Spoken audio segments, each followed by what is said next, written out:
The Sixth Seigammal, Chapter 4. A Dinner Invitation. A killer doctor, a surplus of messengers, and an attack in the middle of the merchant quarter. It's unusual, even in a city like this. Lucian's mind wandered aimlessly through the events that had uprooted his life in the last 2 days. The sudden and repeated danger he had found himself entangled in was a total derailment from the structure he enjoyed as an apprentice jeweler. As he stepped through the door to his home, his only hope was that no other unfortunate events would befall him. Lucian, where have you been? Stood impatiently before Lucian was his father, Jacob, a deep scowl souring his face. Jacob Faust was an indignant-looking man with salt and pepper slicked back hair and a square beard that tightly cut around his jawline. His shrewd green eyes and narrowed brows ingrained a fierce look of greed on his face. And indeed, his overall persona was the perfect encapsulation of a veteran salesman. Before Lucian even had a chance to explain himself, his father had crossed his arms and gritted his teeth, shooting Lucian a look that told him that no matter the story he offered up, it would not be enough to make up for his mistake. Don't you understand we've got orders to fill? How do you expect to take over this business one day if you can't even keep up as an apprentice? You should be ashamed of yourself. Jacob, calm yourself. Jacob Faust stepped back as a third presence arrived at the front landing. It was Lucian's mother, Sapphira. Sapphira Faust was well-dressed and well put together. One glance at her overall air would tell anyone that this was a woman with all the confidence in the world. And though her eyes shared a similar shrewdness to her husband's, her personality was far more compassionate. Almost too compassionate. Sapphira rushed over to her son and draped her arms over him, pulling him into a tight embrace. What's wrong, Lucian? You look faint.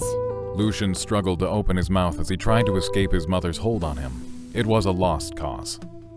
I'm fine. Thank you for your concern, Mother, but I'm just a bit tired. I rushed here as fast as I possibly could. There was a bit of trouble at the Mage Tribute. Trouble? What kind of trouble? Thieves. According to the guards, they've been hanging around the merchant quarter at a higher rate than usual lately. One of them tried to rob me, but the guards took care of him. Lucian thought it best if he left out the details. There was no need to make his parents worry. Jacob unfolded his arms and moved his right hand to stroke his beard as his gaze faded in intensity. I see. I'd heard rumblings of such activity. But to think they'd stage a robbery in broad daylight, we must be cautious. Regardless, I'm glad you're safe, Lucian. I apologize for pushing my frustrations onto you. I can hardly believe I'm saying this, but this newest order has got me somewhat stressed. Really? You? Stressed by an order? I can't say I've heard that before. As if in response, Sapphira released Lucian from her grip and floated over to the family's workroom. Lucian and Jacob followed close behind. Sifting through a stack of parchments, she eventually found the ones she was looking for and raised it above her head with a cheeky grin. Here it is. Take a look, Lucian. I could hardly believe it myself. Lucian's eyes widened. 50 golden rings encrusted with opal and amethyst? That's outrageous. Are you sure this order is legitimate? Jacob placed his hands on one of the room's many workbenches and smiled slightly. It came directly from the lords of the Holy Trichotomy. The nobles there like giving out rings as welcoming gifts for their grand parties. As a matter of fact, your sister told me they were having a particularly extravagant one next week. Looks like we got selected as the supplier. Lucian had never imagined fulfilling an order that large in his life, let alone while still an apprentice. Not only was the sheer number of rings quite daunting, but the specificity of the gemstones made it an even tougher job. How long would we have to fulfill the order? That's the thing that worries me. The deadline is the day after tomorrow. Lucian nearly toppled over. And you accepted the job? Indeed I did, Lucian. It'll be a slog for sure, but if we all work together, I'm sure we can get it done. Just think of the money we'll be making. That's if we finish it on time. Well, son, that's why it's all the better that you're here. I'm gonna need all hands on deck for this one. Of course. I've got nothing else going on today, so I'll do whatever I can to help out. Glad to hear it, my boy. Let's get started then. Your mother and I have already gotten a bulk of the casting done, so if you could just start by filling the molds, that'd be great. Lucian nodded and turned his focus toward the work at hand. Like a well-oiled machine, the trio tirelessly labored on the crafting process, With his parents' expertise and Lucian's blossoming skill, their task had progressed nicely by the time dusk began to settle on the streets of Gyadia. Wiping the sweat from his brow, Jacob Faust placed his hands upon his hips and smiled confidently. It appears my worries were unfounded. We've made great progress today. Thank you, Lucian. We couldn't have done it without you. I'm glad I could be of help, Father. I think we should be able to get this done early tomorrow if we really work for it. That won't be necessary. Your mother and I can take it from here. You should just go out and enjoy a day off. Lucian glanced quizzically toward his father, unsure where to place his motivations. It wasn't usual for the workaholic Jacob Faust to put a priority on off days. I see. Well, I would be lying if I said I wasn't feeling a bit tired as of late. Thank you. I'll use tomorrow to rest up. Lucian bowed his head slightly in appreciation, though the reasons for his tiredness was not at all what his parents must have believed it to be. He wasn't foolish enough to deny an opportunity to reset his slightly tarnished mental state. Finally. A day when I can absolutely avoid any dangerous situations.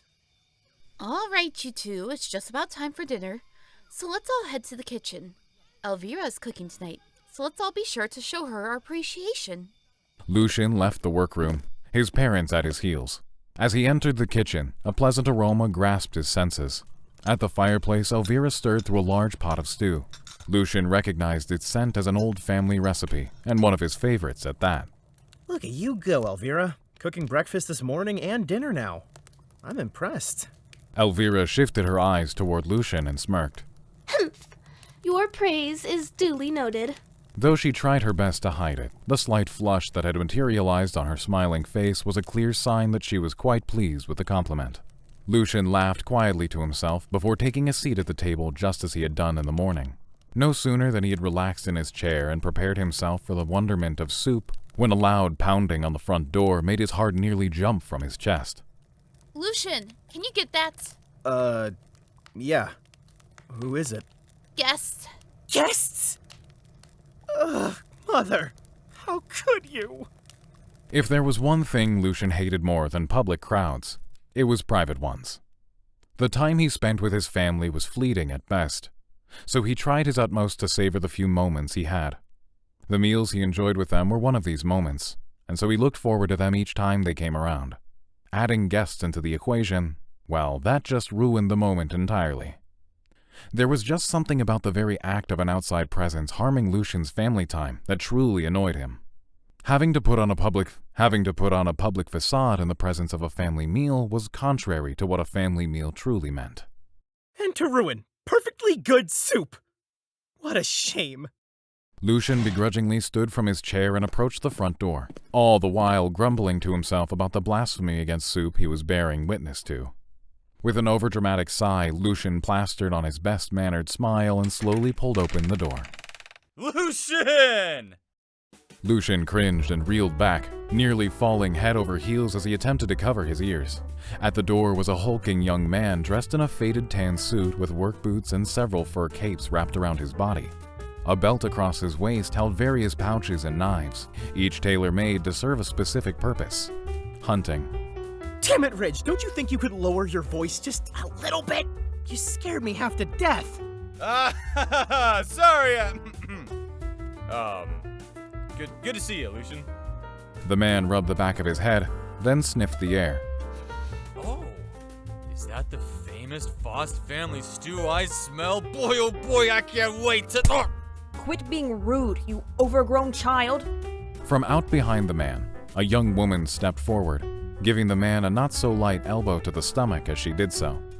She wore faded brown pants with a loose-fitting button-down shirt and dark red cloak that she draped over her shoulder. As she observed Lucian, she fidgeted with several expensive-looking rings that lined her fingers. Sorry about that, Lucian. You'd think he'd learn by now how to properly act in someone else's home. Obviously not. Lucian's displeasure at having guests was rescinded a bit once he saw the two people before him. They were Ridge and Eleonora Kilduff, twins the same age as Lucian and two of his and Huel's closest friends. Their mother and father were the Garrod family's master of the hunt, and the two siblings had followed in their parents' footsteps as skilled hunters. Ridge was over a head taller than Lucian, and his stature, combined with his cropped spiky hair, gave him an intimidating presence. In truth, however, Ridge was known as Giadia's happy-go-lucky giant who would much rather hang around the local tavern trading stories than take part in anything conducive to his appearance. A fact that was no more clear with how warmly his hazel eyes glowed. In contrast to her brother, Eleonora was much more proportionally sized. Although her overall musculature inarguably proved her prowess at physical labor, she had light brown hair, the same shade as Ridge's, that came down close to her chin and was quite messy looking. Her fiery orange eyes and seemingly constant smirk conveyed exactly what everyone needed to know about her. Mess with her and she'll ruin your day, your week, or life. Not waiting for a response, Eleonora brushed past Lucian and into the Faust's home. With a deep stretch and crack of her knuckles, she bounded into the kitchen to greet the rest of Lucian's family. Lucian noted the not-so-subtle irony of her actions before formally inviting Ridge, who was still clutching his stomach from the elbow he had received, inside.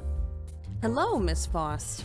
Eleonora, I'm so glad you were able to make it.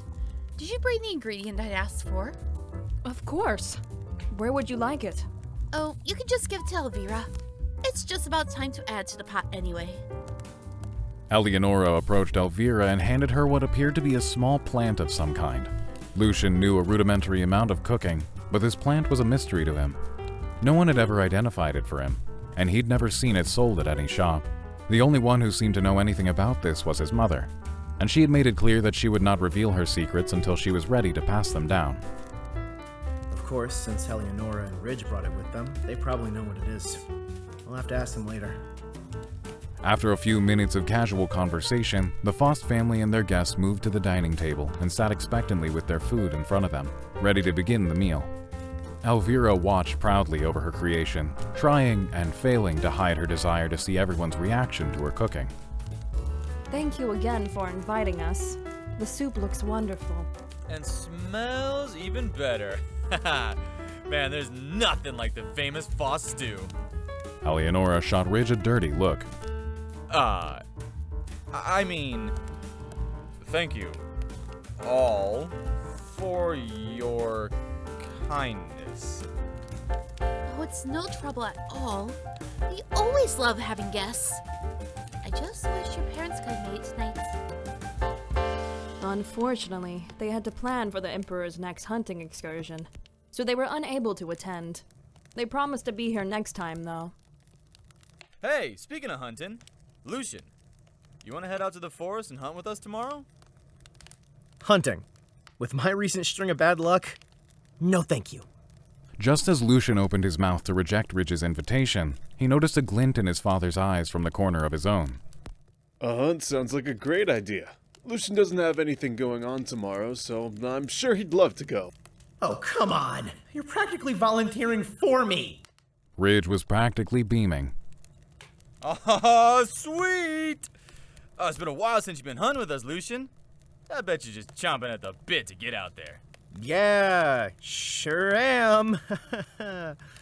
I can't wait. Man, this is gonna be awesome. Ellie, we have to get Huel to join us too. It'll be just like old times. The Fearsome Four, back in action. Ridge, stop being an idiot and calm down. You're shaking the table. But, yes. I'm sure we can ask him when we head back to the palace. It would be kind of nice. Oh, this is just great. Thank you, Father, for dragging me into yet another day of labor. Speaking of the table, can we eat now? Elvira's proud look of accomplishment had been replaced by impatience as she lightly tapped her fingers against the wood surface of the table. At this rate, the stew will get cold. Yes, everyone. I have an announcement to make. While this recipe has been a staple of my own cooking, today, Elvira volunteered to take on the brunt of the task. So let's all say thank you to Elvira for this wonderful meal she's made for us. Elvira held her face in her hands as everyone thanked her in unison. A slight tinge of pink lined her cheeks as she mouthed the silent, "You're welcome." Lucian smiled and took a bite of the stew. Despite the unwanted presence of outsiders, the taste was just as incredible as he'd remembered it. Perhaps even better than his mother's version, though he'd never admit that out loud. The warm, embracing flavor washed over his body and calmed his nerves. Though he did his best to appear numb outwardly, he was still feeling the effects of his recent encounters. I was so close to getting a normal day to catch my breath. Now I'm stuck hunting with a wild boar and his sadist sister. That's the opposite of a safe and normal day. Lucian, stop staring out into space and answer the question. Huh? Oh, sorry, Ophelia. Elvira wanted to know if you liked the stew. I know it's your favorite, so, I'm sorry if it's not quite as good as Mother's. You don't need to apologize, Vera. You did a great job. In fact, I think it's even better than Mother's. Elvira went bright red and beamed as Lucian's blood ran cold. Shit, I said the one thing I shouldn't have. Lucian slowly turned toward his mother, fully expecting the worst. To his utter relief, she seemed solely focused on her end of the table, where she seemed to be having a spirited discussion with Oswin and Jacob. Thank goodness she didn't hear me. Lucian, you know you can't just say that out loud. Yeah, I know that. I was just trying to compliment Elvira. Well, you certainly succeeded. Just look at her. She looks like a tomato. Elvira's bright red face had not subsided as she absent-mindedly tried to comprehend Lucian's compliment.